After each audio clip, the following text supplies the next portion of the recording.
میں اکیلا جاتا تو سب مجھ سے ناراض ہوتے کہ فیملی کے ساتھ کیوں نہیں آیا۔ چند روز گزرے کہ ایک روز شاہد رات کو لیٹ گھر آئے تو ان کے ساتھ شاکر نامی شخص بھی تھا۔ شاہد نے ان کے ساتھ بیٹھک میں بیٹھ گیا اور مجھے چائے لانے کو کہا۔ میں نے چائے تیار کی اور بیٹھک کے اندرونی دروازے سے شاہد کو آواز دی کہ چائے لے لے، لیکن اس نے مجھے کہا کہ اندر ہی لے آؤ۔ مجھے اس وقت بہت حیرانی ہوئی کہ کبھی پہلے میں بیٹھک میں کسی مہمان کی موجودگی میں نہیں گئی تھی۔ خیر، میں نے ان کے حکم پر اپنا دوپٹہ درست کر کے چائے اندر ہی لے گئی۔ مجھے محسوس ہوا کہ شاکر مسلسل میرا جائزہ لے رہا ہے۔ میں چائے رکھ کر فوراً ہی واپس آ گئی۔ دونوں بیٹھک میں کافی دیر بیٹھے باتیں کرتے رہے۔ 10-15 منٹ کے بعد شاہد مہمان کو الوداع کر کے کمرے میں آ گئے۔ میں ان پر برس پڑی کہ میں نے کیوں مجھے انہوں نے اندر بلایا تھا۔ یہ لاہور ہے اور اگر یہاں ہمیں رہنا ہے تو تمام لوگوں کی طرح ہی رہنا ہوگا، ورنہ تمام لوگ ہم سے ملنا جلنا چھوڑ دیں گے۔ اور ہاں، شاکر صاحب نے مجھے اپنے گھر آنے کی دعوت دے گئے تھے۔ بتاؤ کس دن چلے؟ میں نے کہا مجھے نہیں جانا کسی شاکر واکر کے گھر، لیکن شاہد نے خود ہی کہا اگلے اتوار کو چلیں گے اور تم بھی میرے ساتھ ہی چلو گی۔ میں خاموش رہی۔ اتوار کے روز شاہد نے مجھے 10 بجے کہا کہ تیار ہو جاؤ، آج ہمیں دوپہر کا کھانا شاکر صاحب کے ہاں کھانا ہے۔ میں نے انکار کیا تو کہنے لگے مجھے نہیں معلوم، تم جلدی سے تیار ہو جاؤ۔ میں نہ چاہتے ہوئے بھی کپڑے چینج کر کے ان کے ساتھ چل پڑی۔ ہم رکشہ لے کر شاکر صاحب کے گھر چلے گئے۔ ان کے گھر گئے تو ایک نوکر نے دروازہ کھولا اور ہمیں کمرے میں بٹھا کر شاکر صاحب کو ابھی گھر سے باہر گئے ہیں، میں تھوڑی دیر تک آ جائیں گے۔ تھوڑی دیر کے بعد شاکر صاحب بھی آ گئے اور آ کر ہمارے پاس بیٹھ گئے۔ میں یہ بات نوٹ کر رہی تھی کہ شاکر بار بار میری طرف دیکھتا اور میرا جائزہ لیتا۔ میں خاموشی سے بیٹھی رہی۔ باتوں باتوں میں شاکر نے کہا بھابی، لگتا ہے آپ یہاں ایزی فیل نہیں کر رہی۔ میں نے انکار میں سر ہلاتے ہوئے کہا کہ پھر ابھی تک کیوں خاموش بیٹھی ہوئی ہیں؟ میرا گھر میں کوئی خاتون نہیں ہے، اس لیے مجھے ہی آپ کو کمپنی دینا ہوگی۔ آپ اسے اپنا ہی گھر سمجھو۔ اچھا آپ بتائیں، لاہور آ کر کیسا فیل کر رہی ہیں؟ میں نے بولا ویسے پہلے شاہد تو بہت تنگ تھا، لیکن اب کافی حد تک ایڈجسٹ کر چکا ہے۔ نہیں سر، ایسی بات نہیں، مجبوری ہے، ورنہ میرا بس چلے تو ایک دن بھی لاہور میں نہ ٹھہروں۔ اس بار میری بجائے شاہد نے جواب دیا۔ اب پھر شاکر مجھ سے مخاطب ہوتے ہوئے کہا بھابی، شاہد آپ کو آؤٹنگ پر بھی لے کر گیا ہے یا نہیں؟ نہیں، میں نے خود ہی کبھی ان سے نہیں کہا، اور ویسے بھی میری عادت ہی ایسی کم ہے، گھر سے نکلتی ہوں۔ شاکر میری طرف دیکھ رہا تھا اور اس کی نظریں اب بھی مجھ پر اندر تک جاتی ہی محسوس ہو رہی تھی۔ لیکن بھابی، یہ لاہور ہے اور یہاں خود کو ایڈجسٹ کرنے کے لیے یہاں کے ماحول کے حساب سے رہنا پڑے گا۔ میں پھر خاموش ہو گئی۔ کھانے کے بعد پھر ہم کمرے میں آ بیٹھے، جہاں آ کر شاہد نے شاکر سے کہا کہ کبھی ہمارے گھر بھی آ جائے کھانا کھانے۔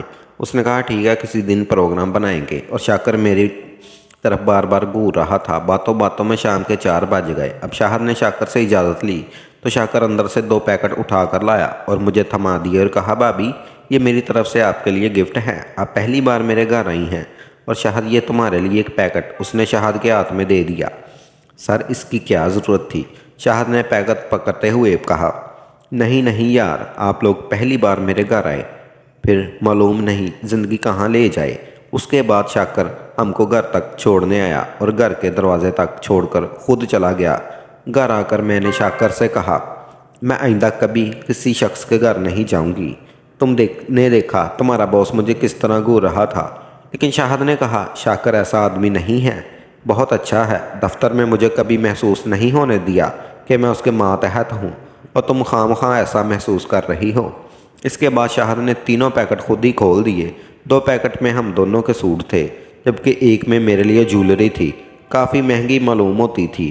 شاہد نے دیکھ کر کپڑوں اور جولری کی تعریف شروع کر دی اور مجھ سے کہا کہ کسی دن شاکر صاحب کو اپنے گھر کھانے کا مدعو کروں۔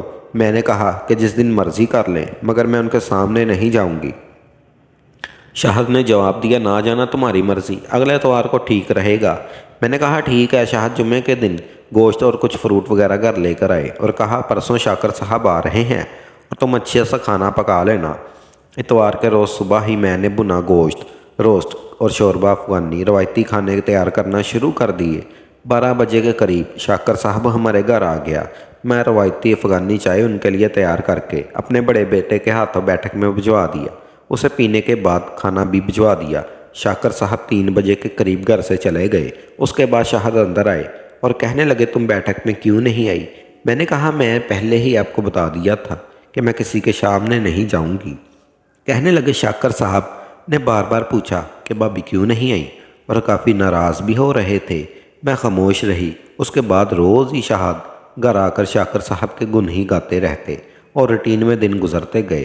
تقریباً 1 ماہ بعد شہاد نے مجھے کہا آج شاکر صاحب کے ہاں کچھ مہمان آنے والے ہیں، انہوں نے کہا ہے کہ ان کے لیے افغانی کھانے بنوانا چاہتے ہیں، میں تم کو اگلے ہفتے کو ان کے گھر لے کر چلوں گا۔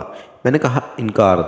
انہوں نے کہنے لگے جیسا میں کہتا ہوں کرو، شاکر صاحب کے ساتھ میرا تعلق بھائیوں کی طرح ہو چکا ہے اور تم بھی ان کو اجنبی نہ سمجھا کرو۔ خیر میں ہفتہ کے روز صبح شاہد کے ساتھ شاکر کے گھر چلی گئی۔ شاکر گھر میں ہی موجود تھا۔ مجھے کچن میں چیزیں دے کر خود دونوں گاڑی پر بیٹھ کر دفتر چلے گئے۔ دوپہر کے وقت شاہد کا فون آیا اور انہوں نے میرا حال چال پوچھا اور مجھے افغانی ڈشز اچھی طرح تیار کرنے کی ہدایت کرنے لگے۔ 1:30 بجے کے قریب دروازے پر بیل ہوئی تو نوکر نے دروازہ کھولا اور شاکر آ گئے۔ وہ سیدھا کچن میں ہی آ گئے اور مجھے مخاطب کر کے کہنے لگے بھابی جیسا کھانا آپ نے گھر میں کھلایا تھا ویسا ہی ہونا چاہیے۔ میں ان کے پیچھے دیکھنے لگی کہ شاہد بھی ان کے ساتھ ہی ہوں گے، مگر وہ اکیلا ہی تھا۔ میں نے ان سے شاہد کے بارے میں پوچھا تو کہنے لگے میں تو کسی دفتری کام کے سلسلہ میں ادھر آیا تھا، سوچا گھر چکر لگا لوں، کسی چیز کی ضرورت تو نہیں۔ شاہد ابھی دفتر میں ہے، مجھے بھی جانا ہے، شام کو اکٹھے ہی آ جائیں گے۔ اور ہاں بھابی مجھے بہت سخت بھوک لگی ہے، اگر کوئی ڈش تیار ہو گئی ہو تو مجھے تھوڑا سا کھانا دے دے۔ یہ کہہ کر شاکر نے نوکر کو بازار سے سامان لانے کے لیے بھیج دیا اور خود کچن کے دروازے پر ہی کھڑا ہو گیا۔ مجھے بہت عجیب سا محسوس ہو رہا تھا۔ وہ مسلسل مجھے گھور رہا تھا جس کی وجہ سے میرے ہاتھ کانپنے لگے۔ میں پلیٹ میں روسٹ کا ایک پیس رکھ کر ان کو دیا تو یہیں پر کھڑے ہو کر کھانے لگے۔ واہ بھئی واہ، بھابی آپ نے تو کمال کر دیا، اتنا لذیذ کھانا، کمال ہے بھابی، آپ کے ہاتھ میں تو جادو ہے، آپ جتنی خود خوبصورت ہیں اتنے اچھے کھانے بھی تیار کرتی ہیں۔ میں پہلی بار کسی کے منہ سے اپنی تعریف سن رہی تھی اور مجھے عجیب سا بھی لگ رہا تھا۔ اس سے پہلے شاہد نے کبھی میری تعریف نہیں کی تھی۔ شاکر نے پھر مجھے مخاطب کر کے کہا کہ بھابی آپ کو میری طرف سے دیا ہوا سوٹ اور جیولری کیسی لگی؟ میرے خیال سے وہ آپ پر بہت سوٹ کرے گی، ویسے آپ جیولری کے بغیر بھی بہت خوبصورت ہیں، لیکن وہ جیولری آپ کی خوبصورتی کو 4 چاند لگا دے گی۔ میں مسلسل خاموش تھی اور اپنی تعریف سن کر میرے ہاتھ پاؤں سن ہو رہے تھے۔ کوئی اجنبی پہلی بار اس طرح میرے ساتھ مخاطب تھا۔ تھوڑی دیر کے بعد شاکر چلے گئے اور شام کو شاہد کے ساتھ گھر آ گیا۔ ہم دونوں کو شاکر کا نوکر گھر ڈراپ کر کے واپس آ گیا۔ گھر جا کر میں نے سوچا کہ شاہد کو سب کچھ بتا دوں، مگر معلوم نہیں کیوں خاموش رہی۔ اگلے روز شاکر کا فون آیا اور کچھ باتیں کرنے کے بعد شاہد نے فون مجھے دے دیا اور دوسری طرف شاکر تھا۔ بھابی آپ نے تو کمال کر دیا، میں نے تو کل ہی کہہ دیا تھا کہ آپ کے ہاتھ میں جادو ہے۔ میرے دوست یوکے سے آئے ہوئے تھے، بہت تعریف کر رہے تھے۔ میں خاموش تھی، اس کی باتیں سنتی رہی۔ اب اکثر شاکر کا فون آتا اور شاہد مجھے فون تھما دیتا، میں مجبور تھی بہت بات کر کے فون بند کر دیتی۔ ایک روز رات کو شاہد اور میں بیٹھے ہوئے تھے۔ شاہد نے مجھے کہا آفرین شاکر صاحب میرے کراچی ٹرانسفر کرا سکتے ہیں۔ میں خاموش رہی۔ انہوں نے پھر مجھے مخاطب کیا اور بولا کہ تم یہ کام کر سکتی ہو۔ میں یہ کیسے کر سکتی ہوں؟ تم کر سکتی ہو اور تمہاری بات وہ نہیں ٹالے گا۔ آپ یہ کیا کہہ رہے ہیں؟ میں ٹھیک کہہ رہا ہوں۔ شاہد نے یہ کہتے ہوئے اپنے موبائل سے شاکر کو فون ملایا اور سپیکر آن کر کے مجھے تھما دیا اور کہنے لگے ان سے ابھی صرف حال چال ہی پوچھنا۔ میں نہ چاہتے ہوئے بھی فون کان کو لگا لیا۔ تیسری یا چوتھی بیل پر شاکر نے مجھے فون اٹھا لیا۔ میں آفرین بول رہی ہوں۔ جی کیا حال ہے بھابی؟ ٹھیک ہوں۔ کیسے مجھے فون پر یاد کر لیا؟ بس ایسے ہی۔ کیا شاہد سو رہے ہیں؟ نہیں۔ اچھا باہر گئے ہوں گے تو آپ نے سوچا کہ مجھے فون کر لیں۔ میں بھی کافی دن سے چاہ رہا تھا کہ کبھی اکیلے میں بات ہو، مگر موقع ہی نہیں مل رہا تھا۔ آپ کی تعریفیں کرنے کو دل چاہتا تھا اور شاہد کے سامنے میں کرنا ہی نہیں چاہتا تھا۔ معلوم نہیں کیا سوچے گا۔ یہ سب باتیں شاہد بھی سن رہا تھا اور پھر اس نے کہا شاہد کو تو آپ کی قدر ہی نہیں ہے جتنی آپ خوبصورت ہیں۔ اور ایک بات میں آپ سے مزید پوچھنا چاہوں گا، اگر آپ مائنڈ نہ کریں تو کیا آپ پوچھیں؟ شاہد تو آپ سے عمر میں بہت بڑا لگتا ہے اور اس کی صحت بھی اتنی اچھی نہیں ہے، مگر آپ تو ابھی تک جوان ہیں۔ کیا شاہد آپ کو مطمئن کر دیتا ہے؟ میں شاکر سے اس بات کی توقع نہیں کر رہا تھا۔ فوراً فون بند کر دیا اور سوالیہ نظروں سے شاہد کی طرف دیکھنے لگی جو مجھ سے نظریں چرا رہا تھا۔ تھوڑی دیر بعد مجھ سے بولا، تم دوبارہ شاکر صاحب کو فون کرو اور اس کے ساتھ ایسے ہی باتیں کرو جیسی وہ کر رہے ہیں، اور ایسے ہی کام کرے گا۔ وہ مجھے پہلے ہی پتا تھا۔ نہیں، میں نہیں کر سکتی۔ نہیں، تم کرو، صرف فون ہی تو کرنا ہے۔ نہیں شاہد، میں نہیں کر سکتی، تم کو کرنا ہی ہوگا۔ اب کی بار شاہد کا لہجہ سخت اور اندازہ ناحکمہ تھا۔ میں نے فون دوبارہ ملایا اور اگلی طرف سے فون اٹھاتے ہی کہا، کٹ گیا تھا، مجھے معلوم تھا آپ دوبارہ کریں گی۔ جی ہاں، میں نے کچھ آپ سے پوچھنا تھا، کیا یہی کہ شاہد آپ کی ضرورت پوری کرتا ہے؟ کیا؟ میں نے کہا، جی ایسی بات نہیں۔ تو اس نے کہا، مجھے معلوم ہے یہ بوڑھا تم کو کیا محبت کرتا ہوگا۔ آفرین، جس دن سے تم کو دیکھا ہے دل چاہتا ہے تم کو جی بھر کر پیار کروں۔ میں نے تمہاری جیسی خوبصورت لڑکی آج تک نہیں دیکھی۔ جی دیکھیں، آپ ایسی باتیں کیوں کر رہے ہیں؟ تو کیسی باتیں کروں؟ آپ کوئی اور بات کر لیں۔ میرے ذہن میں تو جو بات ہوگی میں تو وہی کروں گا نا۔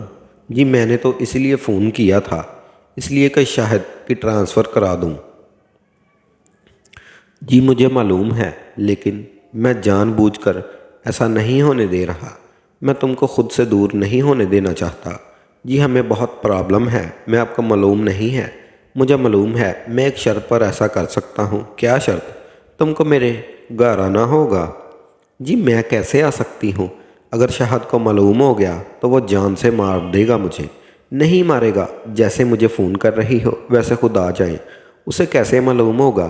کسی دن صبح ہی آ جائیں۔ شاہد آفس گیا ہوگا اور اس کے واپس گھر جانے سے پہلے میں آپ کو واپس ڈراپ کر دوں گا، اور آپ بچوں کو کہہ دیں کہ آپ بازار گئی تھی۔ میں خاموش ہو گئی۔ ٹھیک ہے، سوچ کر کل بتا دیں گے، میں آپ کے فون کا انتظار کروں گا۔ یہ کہہ کر اس نے فون بند کر دیا۔ میں نے فون شاہد کو پکڑا کر تلخی بھرے لہجے میں اس سے کہا، دیکھ لیا کس ذہن کا بندہ ہے، اور تم کہتے ہو کہ ایسا ویسا بندہ نہیں ہے، اور میرے ساتھ اس کا تعلق بھائیوں جیسا ہے۔ شاہد کچھ دیر خاموش رہنے کے بعد بولے، تم کل صبح ہی اس کے گھر چلی جاؤ۔ کیا کہا؟ آپ پاگل تو نہیں ہو؟